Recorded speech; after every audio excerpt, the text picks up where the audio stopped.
Hi viewers, இன்றைக்கி நம்ம சேனலில் ஒரு கப் பொட்டுக்கடலை வச்சு டேஸ்டியான பால்கோவா எப்படி செய்கிறதுன்னு பார்க்கலாம். மெஷரிங் கப்பில் ஒரு கப் பொட்டுக்கடலையை மிக்ஸி ஜாருக்கு மாற்றிக்கோங்க. அதே அளவுக்கு சர்க்கரை சேர்த்துக்கோங்க. ஒரு கப் பொட்டுக்கடலை, ஒரு கப் சர்க்கரை, 2 ஏலக்காய் சேர்த்து நல்லா ஃபைன் பவுடராக அரைச்சி எடுத்துக்கோங்க. நல்லா மைய அரைச்சி எடுத்துக்கோங்க. அடுத்து ஒரு அடிகனமான கடாயில் எந்த கப்பில் பொட்டுக்கடலை எடுத்தோமோ அதே கப்பில் 1/4 கப் அளவுக்கு நெய் சேர்த்துக்கோங்க. நெய் நல்லா உருகி வந்த பிறகு கம்ப்ளீட்டாக ஸ்டவ் ஆஃப் பண்ணிவிடுங்க. ஸ்டவ் ஆஃப் பண்ண பிறகு அரைச்சி வச்ச பொட்டுக்கடலையை சேர்த்துட்டு நல்லா கலந்துட்டே இருங்க. கலந்த பிறகு இந்த கன்சிஸ்டன்சியில் தான் இருக்கும். இப்போ ஒரு பிளேட்டில் நெய் தடவி எடுத்துக்கோங்க. நெய் தடவின பிளேட்டில் இதை எல்லாத்தையும் கொட்டிட்டு நல்லா இதை அழுத்தி விட்டு சமன்படுத்திக்கோங்க. ஒரு கேக் மாதிரி நல்லா சமன்படுத்திக்கோங்க. கம்ப்ளீட்டாக ஆற வச்சுட்டு பீஸ் போட்டிங்கன்னா டேஸ்டியான பொட்டுக்கடலை பால்கோவா ரெடி ஆகிடும்.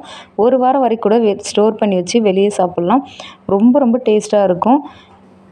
வீடியோ யூஸ்ஃபுல்லாக இருந்தால் லைக் பண்ணுங்கள், சப்ஸ்கிரைப் பண்ணுங்கள், ஃப்ரெண்ட்ஸ்க்கு ஷேர் பண்ணுங்கள். Bye friends.